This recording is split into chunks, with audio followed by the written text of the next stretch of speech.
Welcome to the IFA Global Cafe. In conversation with experts, my name is Jing Wang, Special Project Officer with IFA, and we'll briefly review housekeeping. We will begin this virtual cafe with opening remarks, which will be followed by a moderated question and answer session. Please use the chat function along the bottom of your screen to indicate you have a question or comment, and we will call upon you to post your question during the moderated discussion. If you have resources to share, please do post them as well.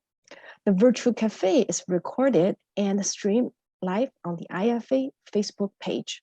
The video recording and the resources will be made available on the IFA's website, and you will receive a follow-up email with these resources and the invitation with the next virtual cafe. Now it is my honor to introduce the Director, International and Corporate Relations of the IFA, Mr. Greg Shaw. Greg. Thank you, Jun, and thank you to both you and to Ashni for making this possible. Today, it's really an exciting opportunity to talk about the intersection of popular films and attitudes about aging, and who better to talk about this than Jim Vanden Bosch. He is a filmmaker and the founder and executive director of Terra Nova Films, which is a not-for-profit company specializing in the production and distribution of films and videos on a wide variety of aging-related issues. Throughout the year, he has produced over 40 videos, including a recent series on elder abuse and a series on geriatric healthcare for the American Journal of Nursing. As the director of Terra Nova Films, he also oversees the marketing and distribution of more than 200 videos on a wide array of aging issues. And for any of you who are interested in aging, I would certainly recommend you going to Terra Nova's website to look at what is available through there. Jim is also an associate editor with the Arts and Humanities section of the Gerontologist, an academic journal for Gerontological Society of America. In this position, he writes reviews of mainstream feature films and deals with aging themes. He also presents frequently at conferences and workshops on aging, and he did so in Prague in 2012 at the IFA's Global Conference. He uses using a multimedia approach that incorporates relevant video stories into thematic PowerPoints. He holds an MA degree in film and television from the University of Iowa. So, Jim, without further ado, the floor is yours, sir. So thank you. Thank you, Greg. Good morning to everyone. What I would like to do this morning is just do a couple of introductory remarks, and then I actually want to show you a film clip. The film clip is not of a narrative film per se, but it's something that I have used before to kind of get at the theme of what I want to talk about this morning. And that theme is how popular films can relate to a theme that most of us are concerned about, aware of, and that is ageism. Ageism is something that, as we all know, in a culture can have an effect that devalues older adults, kind of sets them aside. And it's a rather curious ism when you think about it as isms go.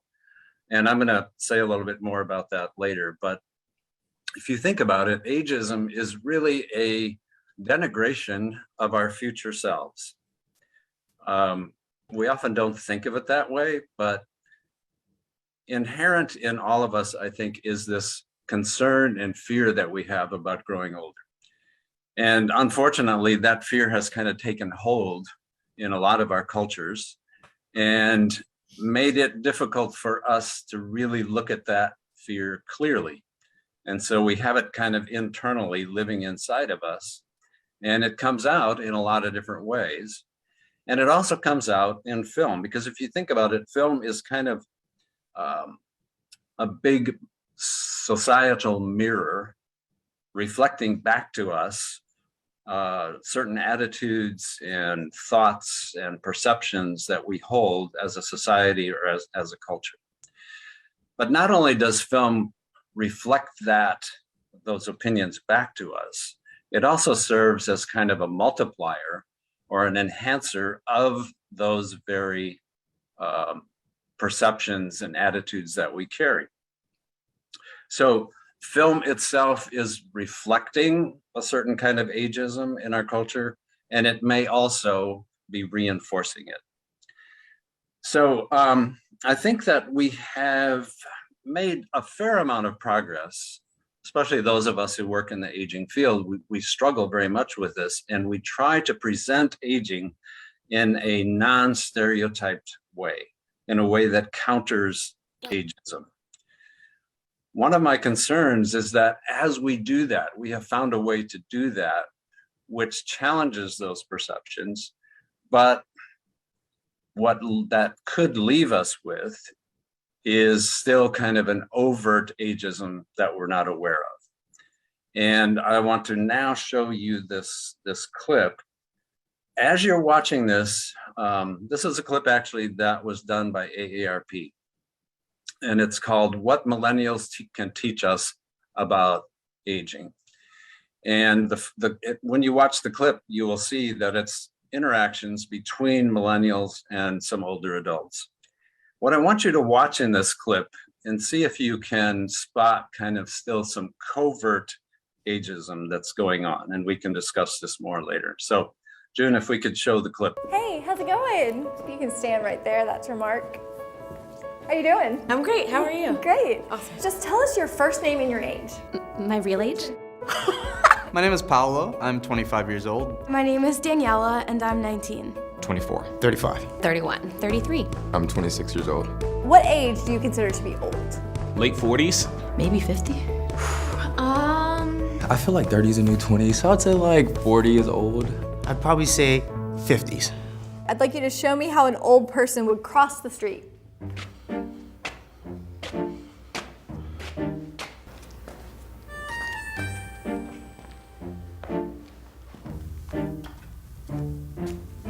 Show me how an old person would send a text message.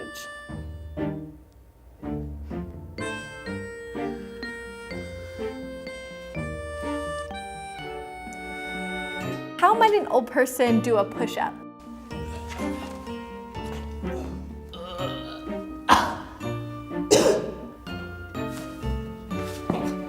What about jumping jacks?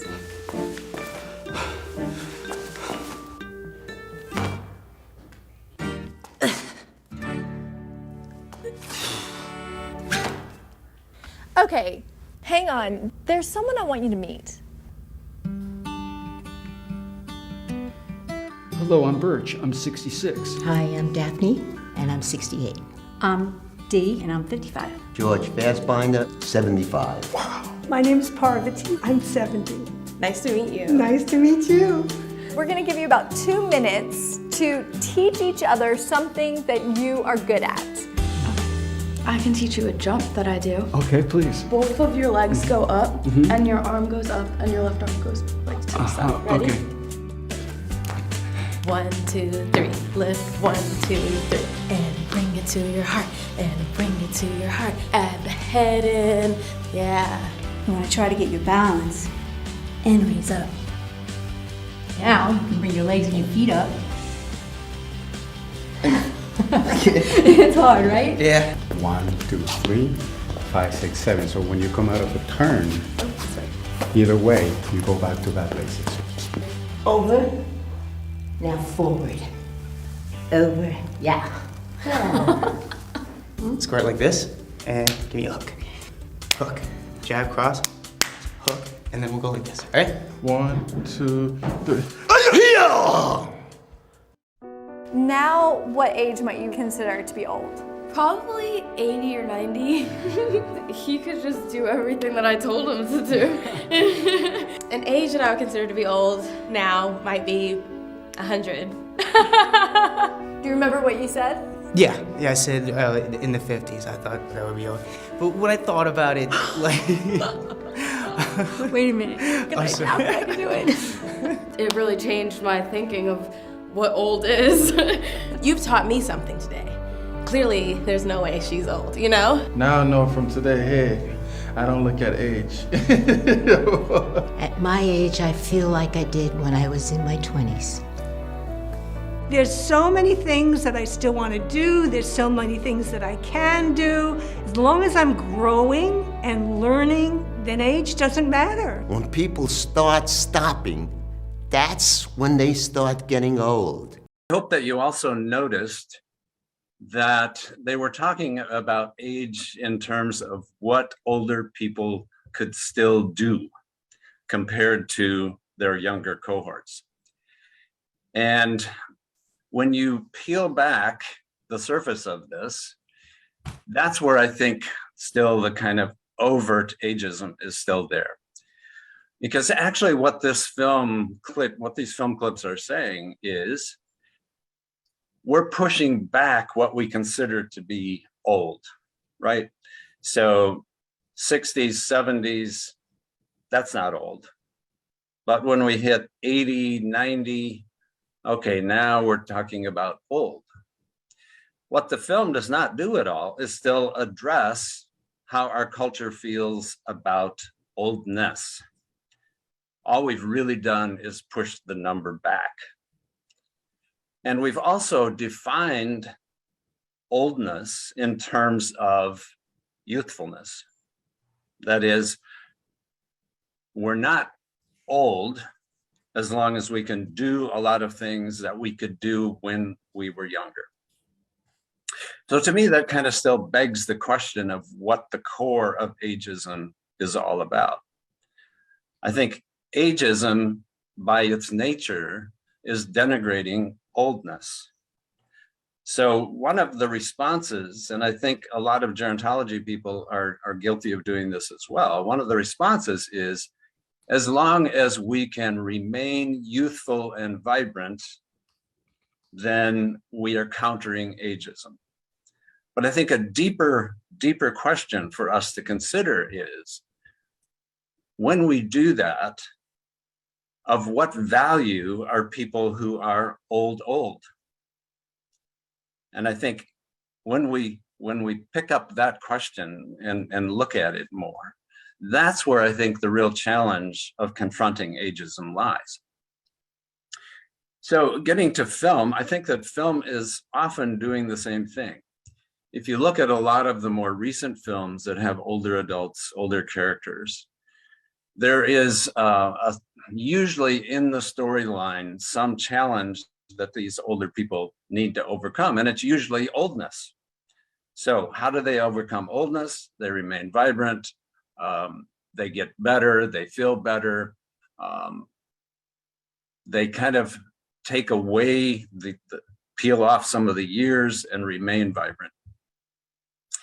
Very few films, but there are a few, and I'm going to show you a list pretty soon of some of the films that I have characterized as either presenting this view of looking at aging as a threat, something to be thwarted and overcome, or to be looking at aging as something not to necessarily embrace, but at least to accept and to integrate into your lifespan.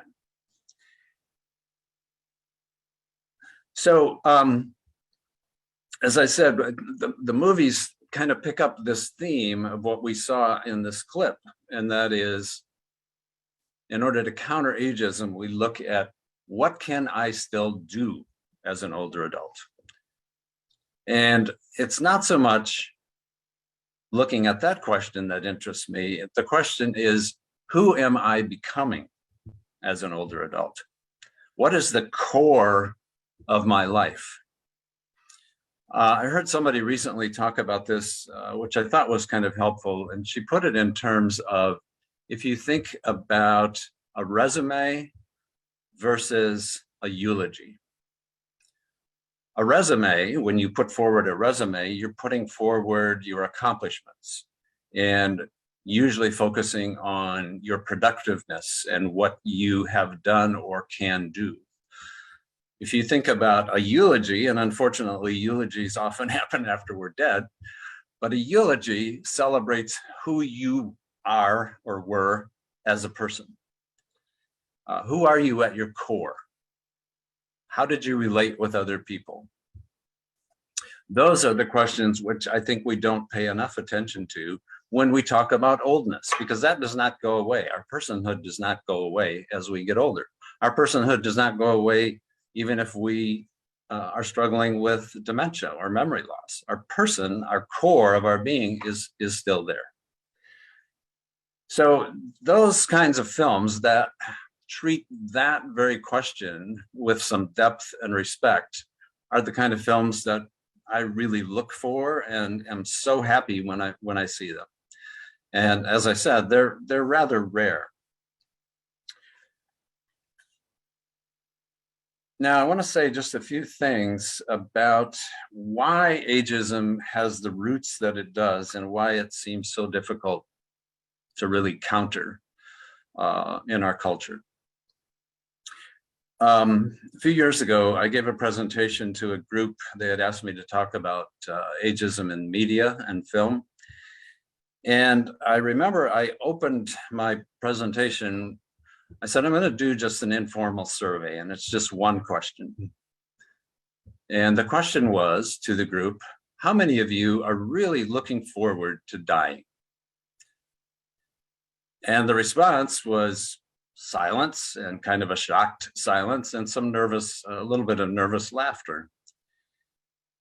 Then I went on to explain that our inherent fear and discomfort with our mortality, I think, is at the root of the ageism in ourselves and in our culture. Because until we can become comfortable, and maybe that's not quite the right word, until we can struggle with our mortality at a deeper level, I think ageism is always going to be with us. And that's not entirely, what I want to say here is there are some biological roots for that ageism to be in place.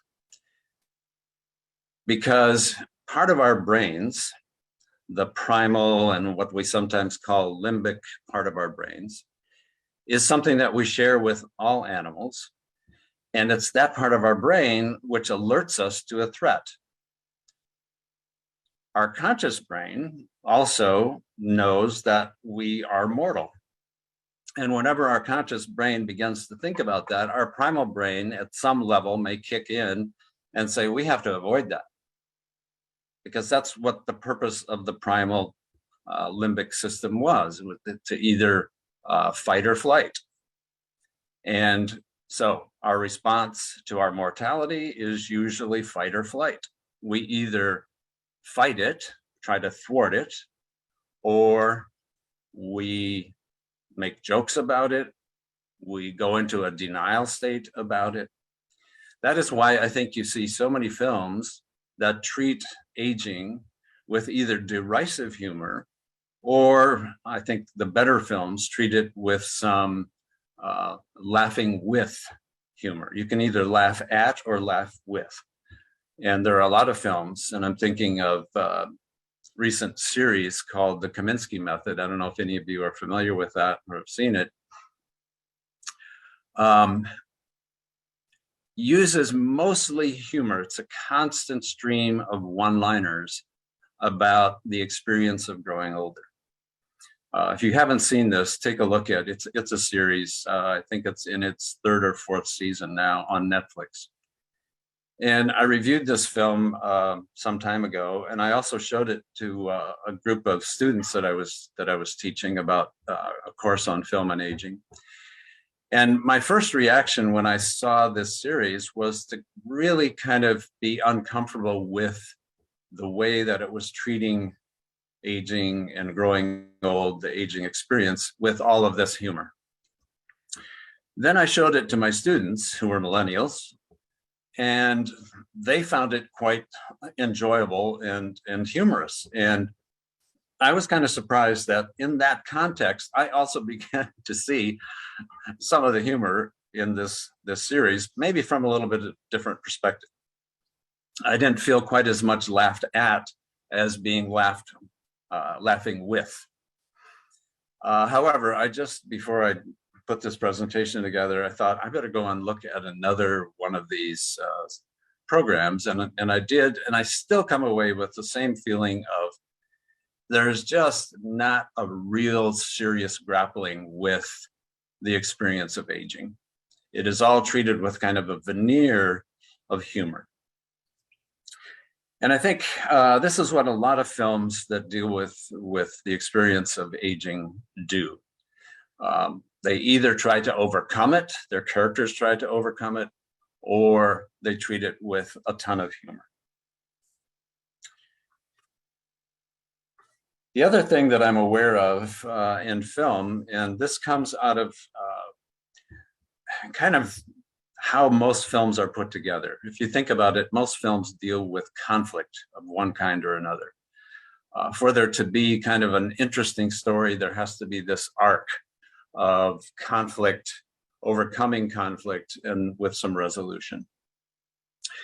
And when films deal with the experience of aging, that is usually the arc that is still used. So what happens is that aging itself, or growing older itself, becomes the thing that is the enemy, becomes the thing that we have to overcome, the thing that we have to thwart. As I said before, there are very, very few films which actually take a look at the aging experience and kind of go deeper and say, how can we as a human being actually integrate this experience into who we are as a human being? So I don't know, I've also thought a bit about why conflict has to be in every film that we see, or every play that we see, or every book that we read. And one of the things that I've come away with is, again, referring back to this primal limbic part of our brains, and I'm just going to throw this out, and it's not really that relevant to this presentation, but it's curious for me to think about, and I want you to think about it. I'm wondering if, again, maybe the other thing that's puzzling to me is that we actually we gravitate toward conflict, not so much probably in our personal lives, but in the films, plays, books. Without conflict, there wouldn't be much of a story. There wouldn't be a lot that happens. And we want something to happen in a film. And so that usually involves this conflict. And as I said, in films that treat the aging experience itself becomes that part of the conflict, something that has to be overcome in some way.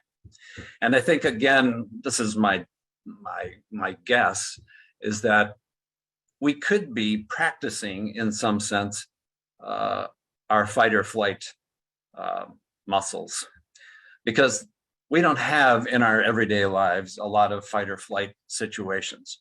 We have stress in the background, and that induces some of that, but we don't really, in the foreground, think about, oh my God, I have to run away from this, or I have to fight this. And I'm wondering if the reason films, plays, books are so popular in how we entertain ourselves is we're practicing the fight or flight mechanism. Anyway, that's kind of an aside. Let's see, how much time have I burned through here? I just wanted to finish this. I have a list of films which I've looked at and reviewed that kind of fit in these different categories.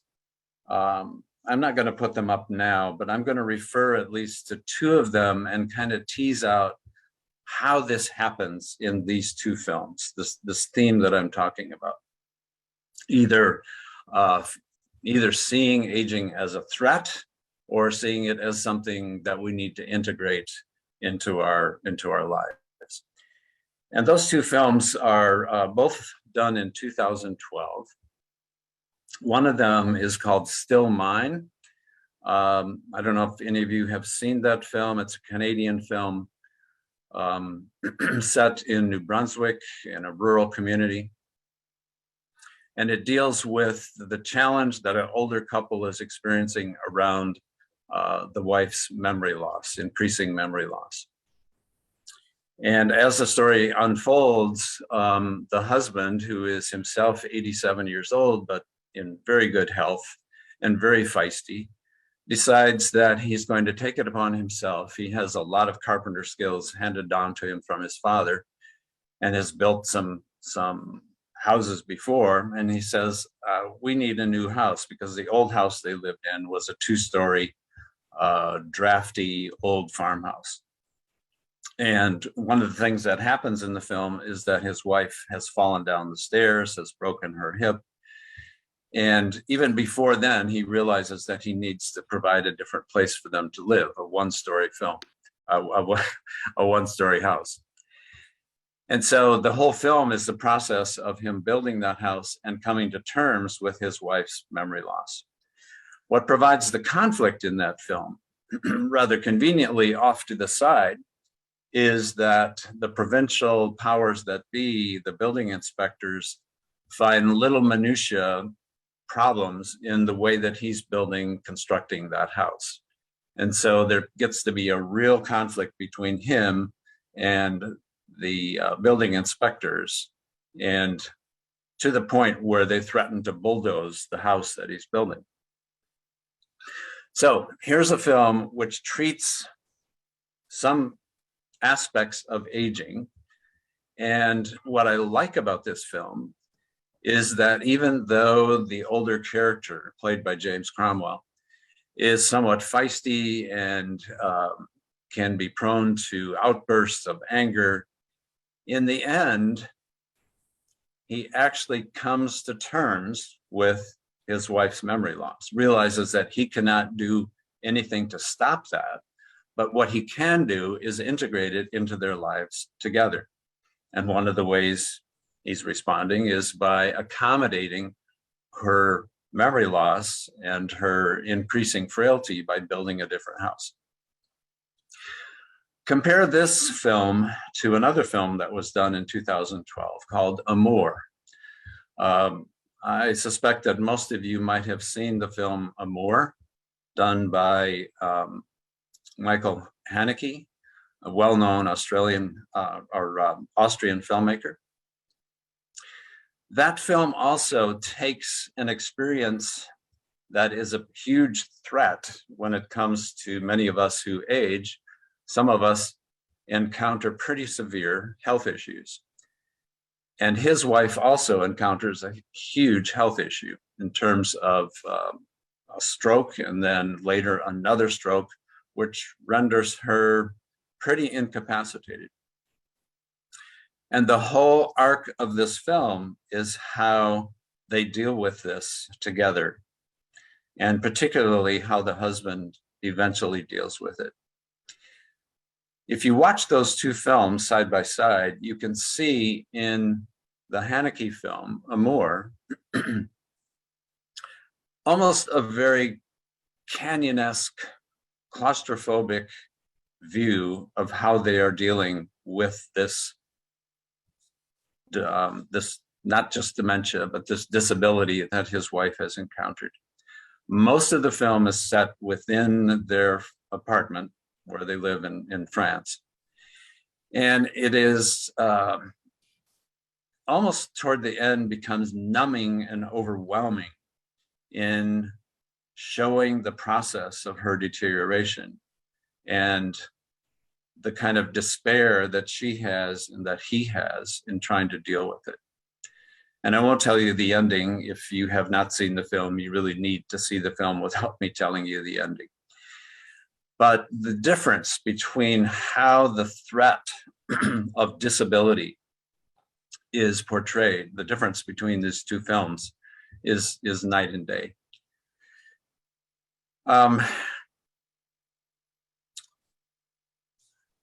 I don't know if I need to say more about that. We can probably pick it up as we have some discussion. But that is just, those two films kind of stand out for me as a way of looking at the threat of ageism or the threat of growing older and dealing with it in two entirely different ways. All right, I think I'm going to stop my remarks here and turn it back over to Greg. Jim, thank you. That was absolutely inspiring and riveting. I think you should be a advisor on all Hollywood film productions, I think, around getting older, because when I think about Hollywood film productions, I mean, the most obvious film that I think about was Robert De Niro in The Intern. And even in that film, I think the ageist attitudes and how ageism is rife, not only in the film industry, but across society, is certainly prevalent. And if it wasn't, WHO wouldn't have highlighted the need to actually combat ageism in the decade of healthy aging. So thank you for those thoughts, comments. And I know some people have been populating some information into the chat function. But I'd like to actually ask people, if they've got questions or comments, please raise your hand or put something into the chat, and I will call on you to actually talk about this issue. But when I was even looking at the AARP video that you showed, I know of other AARP videos, and Erica, thank you for making some comments in the chat function about those videos. It's really difficult not to portray ageism in some way, shape or form, because it's relevant to age. And I think when people think about ageist attitudes or ageism, they're really looking or thinking about function and cognition of people as they age. And they always look at the worst scenario of older people, their function or their cognition. And that's the picture that people sometimes put in their minds. They very easily neglect to think about those fit, young, healthy looking or healthy 80, 90-year-olds that actually can do everything that we can. And it's interesting, one of the comments, particularly in the AARP video, was that I don't feel much different to what I did when I was in my 20s. And I'm pretty sure that most of us here would probably say none of us feel much different to what we did when we were in our 20s. But if we think back, you know, what our ageist attitudes were or how we portrayed or thought about older people, it's very different to how we think about that today. So how do we actually instill in people trying to get away from the stereotype of older people? How do films better portray that in the future? So that's my question to you, Jim. Yeah, let me respond to that, Greg, by saying that what I still want us to get at is kind of the overt ageism, which is pretty clear to most of us, and I think increasingly to most people in our culture, is that we are trending more toward recognizing that ageism and trying to steer away from it. My deeper concern is that we try to stop defining the aging experience as youthful. That's what I was trying to get at in showing this clip, is that as long as a 70-year-old, as being 70 or even 80, you can still do the things that you could do when you were younger, that is a way to counter ageism. And there's some truth to that. The deeper question that I keep wanting to get at is, what is our value as an 80 or 90 or 100-year-old person who cannot be as physically vibrant as we were when we were 50 or 60 or 70? Do we have value still? You know, and what is that? And how do we integrate that into our very selves, our self-perceptions? Because I think we still run the risk of replacing ageism with another ism, and that is ableism. So as long as we are able to do things when we are old, we're still not really considered old, and we don't have to address ageism. But what happens when we are not able to do a lot of those things. What happens when we get a stroke? What happens when we get dementia? What happens to the value that we carry as a person when those things happen? Those are the questions, the deeper questions that I think we have to wrestle with when we think about ageism. Yeah, so yeah, thank you for that, Jim. Those sort of comments sort of brought me back to thinking about my father, who passed away a number of years ago, but he broke his hip after a fall, after self-injecting pethidine to kill his pain. But I remember when he was in the hospital and the young nurse talking to him, and I think he was in his early 80s at the time, but he really got annoyed that this young woman was really yelling, not talking very loudly towards him. And he said, "You might think I'm old, but I'm not deaf. So you don't need to treat me like I'm old and deaf. Treat me with some respect." And clearly he was in a lot of pain. And I think it's a real view that people have around getting old. And it does come back to function to a large degree. But Erica, thank you for your comments. Erica, I'm going to actually call on you, Erica, just to make some comments, because you're associated with AARP, and I know you've been doing a lot of work around the whole issue of ageism. Erica, are you there? Thank you, Greg. Just to say, thank you, Jim. Brilliant session. I have so many things right now flooding through my head.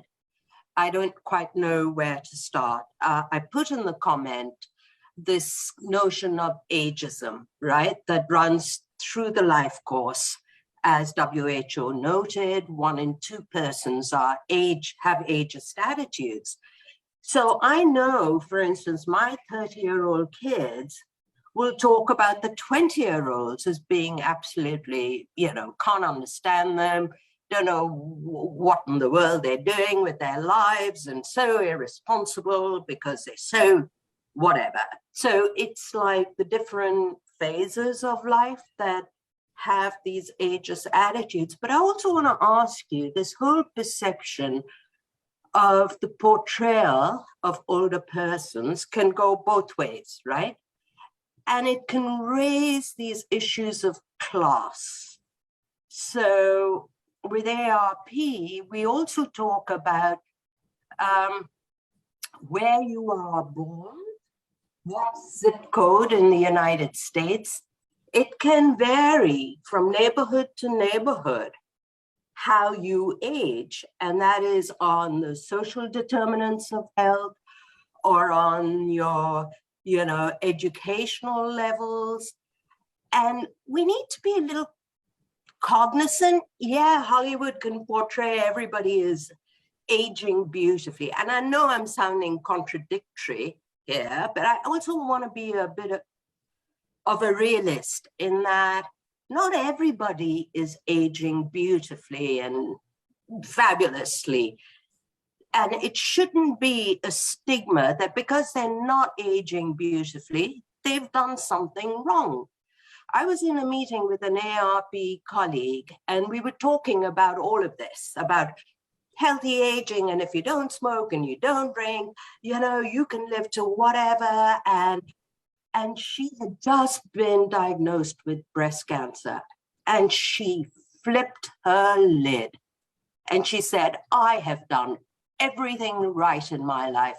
Why should I now feel guilty or explain that I have this disease or whatever through no fault of mine?" So sorry, Greg, there was just too much. This is brilliant, but there's a lot of questions and things that came up. So I bet you're regretting asking me to say anything, so I'll shut up. Erica, never regret asking you to say anything. And I know it really does stimulate a lot of own personal thoughts and organizational thoughts in terms of this whole issue around ageism and the intersection of ageism and film. But it's right across all sectors of life. Jane, you made a comment about WHO. Can I actually call on you just to give some thought or context to what you were talking about there? Sure, Greg. And thanks, Jim. For me, this was one of the most profound global cafes across 2 years that I've had the pleasure of listening to. It was really profound. And, you know, within the decade, one action area is ageism, the global campaign. And I really think that there is an opportunity, you know, to put you and WHO together to have this conversation, you know, about how you are seeing, you know, this medium of film, you know, in the context of this world campaign. So, Jim, I'm going to make the connection between you and the head of the technical unit responsible for this, because I think there needs to be this conversation that happens. So, so that would be my comment. So if you're okay with that, Jim, you know, because you're an expert in this field and we need that. So perhaps you could just make a brief comment. Yeah, I'd be happy to do that. Thank you, Jane. And if I want to go back to what Erica was saying, because I really appreciate what you were saying there, and it kind of goes back to what I was trying to say in terms of replacing one ism with another. And I think we are guilty as individuals often, and certainly as a culture, of doing that very thing where we treat people who have what we call successful aging, right? And we usually think of successful aging as continuing to be healthy and vibrant and with it. Well, in some sense, that is not the total definition of successful. In my mind, successful is, because we all go through a life transition which eventually ends, successful is, how do we deal with the fear of that ending? How do we deal with losing certain things gradually as we get older? For some of us, it's not a big deal because we just make an adjustment and we focus on the things we can still do. Other people have a harder time with it, and I think our culture has a hard time with it. And that's why I think AARP, this discussion that Erica was referring to, is so important, is we have to include in our concept of ageism something that is happening to people that challenges their health or challenges their view of successful aging. You know, not all of us are going to live to be 100 and then suddenly just drop dead without any problems. That would be terrific, but that's not the case.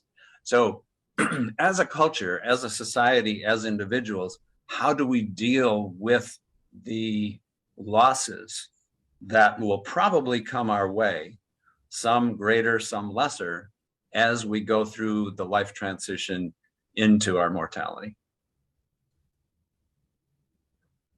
Thank you for that, Jim. Olive, you've made a comment in the chat function. I want to call on you to actually pose that comment to Jim and see what Jim's response is to it. So thank you, Olive. Thank you.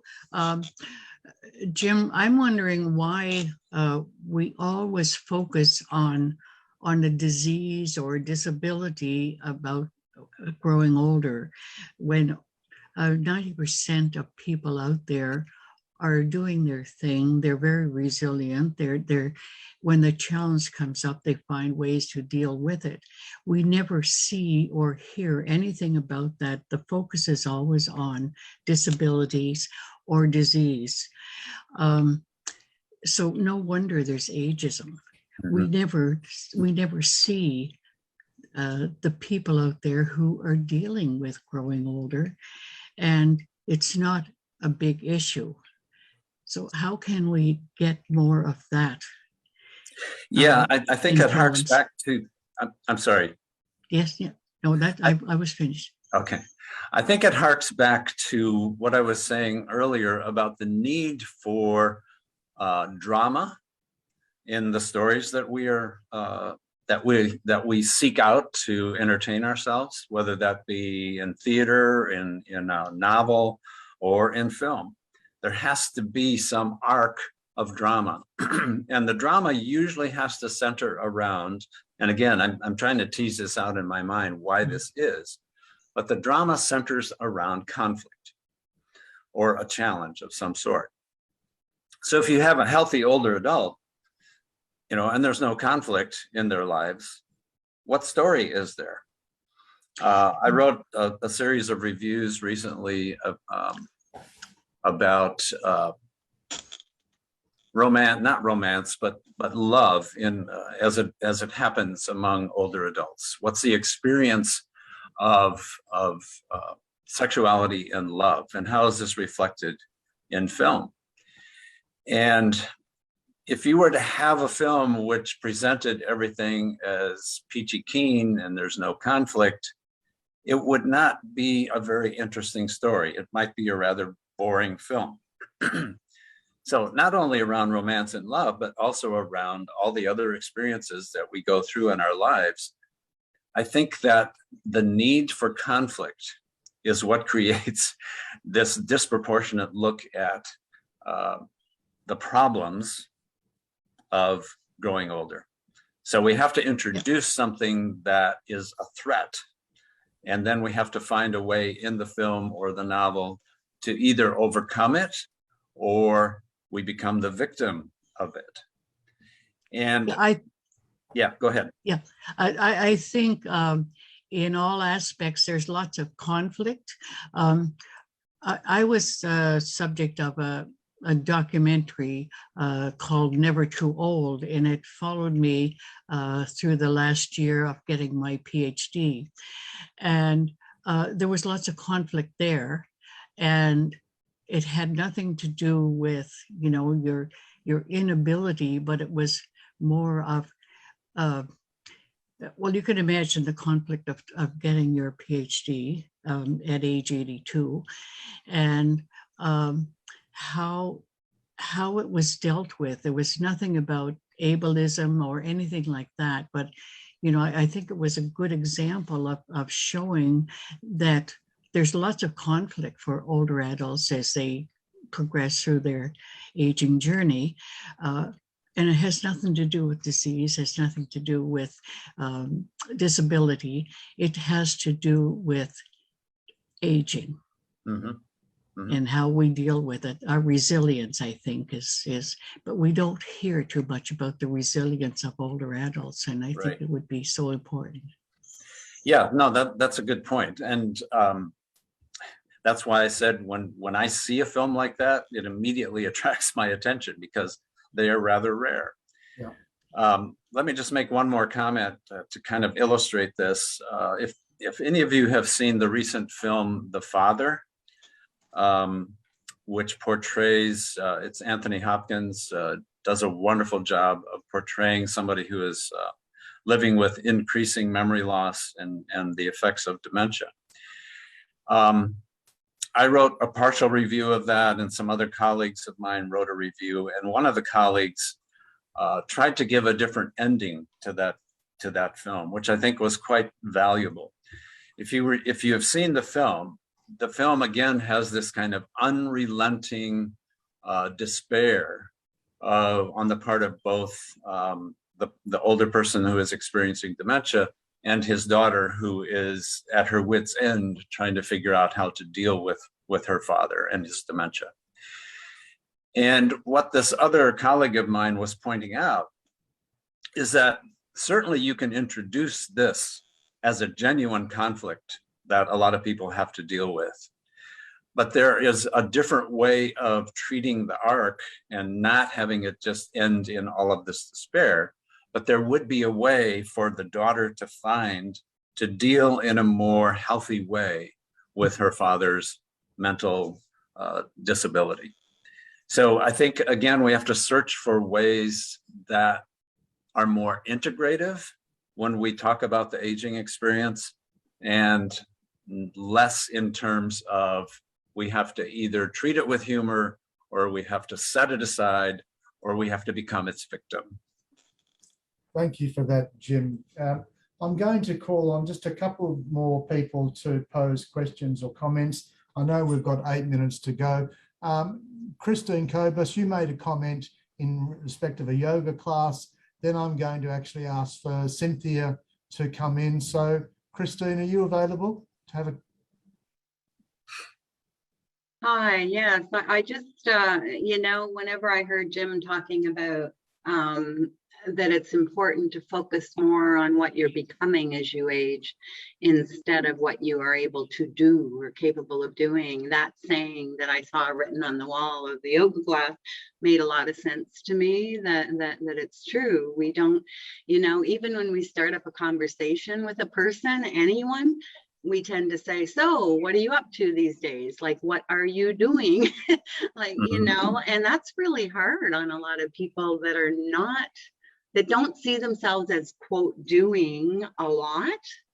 You know, it's not a good conversation opener. I think we need to think about ways to start conversations with one another that focus more on you know, who are we becoming? What is happening in your life that excites you these days, or not, like, you know, but try to get people talking about those kinds of things somehow. Some conversation starters would be good.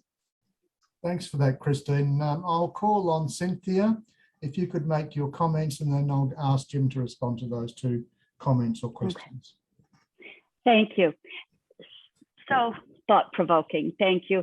Something I've been thinking a lot about is the movement in the US, particularly to the age-segregated living environment, which historically, back in, I believe, the 50s, really started in Arizona with building places that were affordable for people who couldn't afford their property taxes and didn't need the houses that large houses that they lived in, that then has really mushroomed into these environments. And I just fear that kind of living, and I don't want to badmouth those environments for people, it's free choice, but I just wonder what role that movement and how younger generations see those environments has really contributed to the levels of lack of understanding about aging and ageism.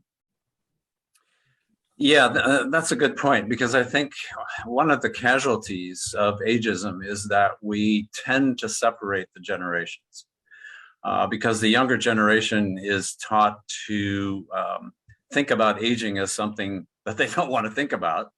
And when they see an older person, I think, again, at some deeper level, it triggers, probably not for a younger person, because they don't think much about dying and their mortality, but they have been taught through repeated exposure to film and just how we think about this as a culture and as a society, that aging is bad. Aging has nothing good to recommend it at all. And so why would we associate with older people? Why would we want to live near them? Now, again, I'm talking in huge generalizations. There are a lot of people that have integrative families where they integrate the generations. And I think that is really healthy. And it doesn't always have to be, but there is a lot of healthy relationships on an intergenerational level. But I want to refer to a film here which illustrates what you're saying, Cynthia. If you haven't seen the film Some Kind of Heaven, it was released about a year ago, I think. It's a feature-length documentary, and it takes a really kind of incisive look at one of the largest retirement communities in Florida, which is a segregated community. You have to be, I don't know what it is, over 60 in order to get in there. It's just a wonderful kind of unveiling and peeking at what the culture of living in that place in a segregated way is. So I don't know if I've answered your question, but I just wanted to at least point out that film. Yeah. Thank you. Yeah, thank you for that, Jim. Before we wrap up at 8 o'clock, I will call on you to make some closing remarks, but I do want to remind people that next Friday, we will not be having our regular Global Cafe because all of the IFA staff will be in Niagara Falls for the IFA's 15th Global Conference on Aging. And I can tell you that the program is finalised. It's looking fantastic. We have around 450 people are going to be in person, around 800 virtually online. Jam-packed program. For any of you that have registered for the conference, whether it's virtual or in person, the virtual platform is the platform that you will need to go to update your profile, organise meetings with other delegates. All the delegates for the conference are available on the virtual platform. So if you haven't had a link to the virtual platform already, please send us an email and we'll make sure that that happens. I also want to just acknowledge Jane Teasdale from Mosaic, a great contributor to the IFA and always making lots of comments in our chat. And Jane really made some comments about some of the work that's happening in Toronto and some of the work that Mosaic is doing around the portrayal of older people and the issues of ageism. So for that, I thank you, Jane. And the other comment that I think is probably worth talking about came from Jane. Now, Jane, I can't find it in the chat now. Jane, can you just quickly raise that? Jane Barrett. No, not there. Yeah, Greg, it was really about the importance of, the way that we portray ourselves, self-identifying, interpersonal and institutional ageism. And Jim, across the last 2 years with COVID, I've had revelations personally about, how society values me, what is my worth to society, but also how I value myself in society and how I value me in me, if that makes any sense.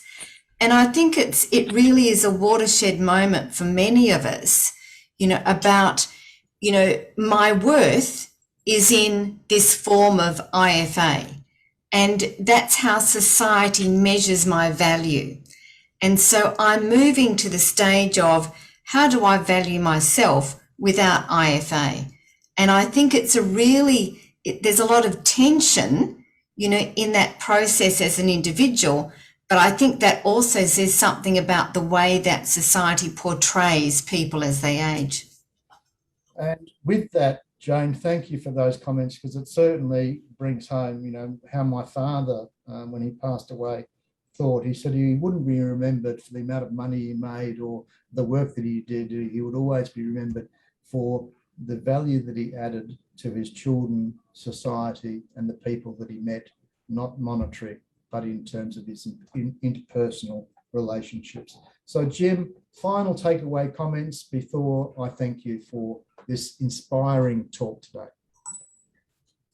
Yeah, just my final comment in reaction to what Jane said, again, I think right on target, and that is one of the tragedies of ageism is that we internalize it. And I think this is what Jane was talking about, is that we have been taught over and over and over again throughout our lives that our value lies in what we can do.